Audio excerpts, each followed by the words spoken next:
a series win. How are you feeling? Yeah, pretty good. It's always nice to win a series, 2-0. I think we played some beautiful cricket last couple of games. Yeah, you can't really say much more than that. It was a really good couple of games. Must be pleased with how your bowlers have gone about it. To get 20 wickets twice in a test series like this? Absolutely, yeah. There's never such thing as an easy test match. You have to put in a lot of hard work, and everyone needs to contribute. That's over 4 days. It took us 5 days to win the first one, 4 days to win this one. So a lot of time and energy goes into it. So they're always rewarding.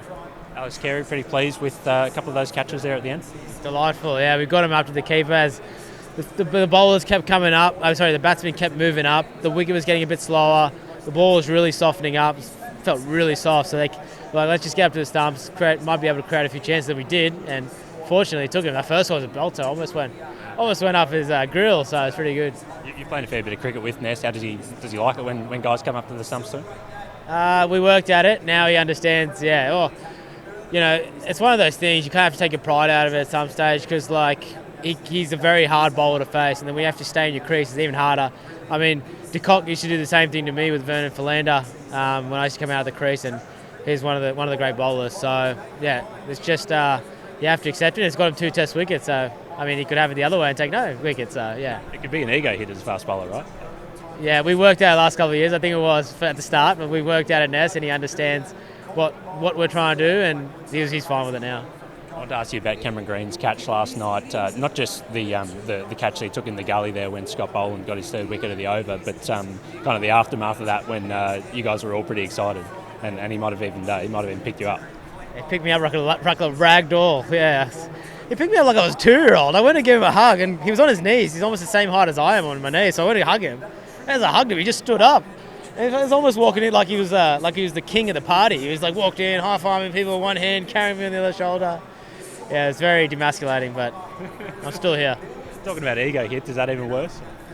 It hurt a little bit, but once I see the replay, it's quite funny, so I enjoyed it. It was actually one of the funnier moments I've had on the cricket field, so I really enjoyed it.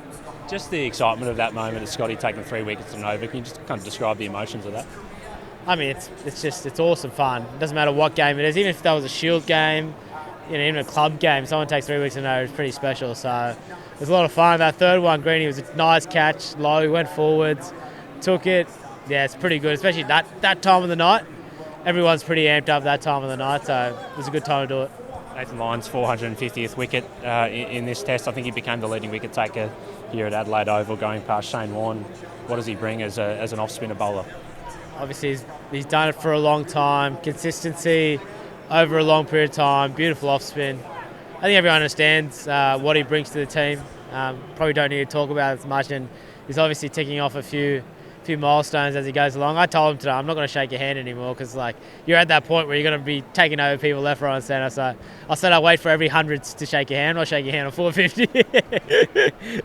Credit. It's awesome. And it's good to see. The bowlers have been together for a long time, so they are starting to tick a few milestones because they're getting to that part of their career. So it is nice to see. It's a nice reward for them.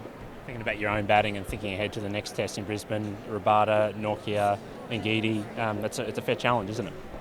Yeah, I mean, Test cricket's always a challenge. It throws up many different challenges at you, not just the bowling attack.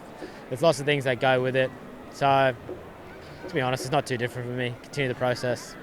Enjoying playing Test cricket, I'm enjoying playing cricket. Not too much changes for me. It would be nice to play a Test at home. You haven't done that in a while. You're right, I haven't done that in a while. Yeah, so can't remember the last one which I played there. I think it was 3 years ago. Sri Lanka, yeah, might have played Sri Lanka in a pink ball game. There you go, that was the last time. So yeah, it'll be really nice. Back home, get to see the girls now. Looking forward to being back. Just wanted to ask you about your opening partner, David Warner. Hasn't made 100 in a while. There's probably been a fair bit about that. What are you seeing from him as a batter at the moment?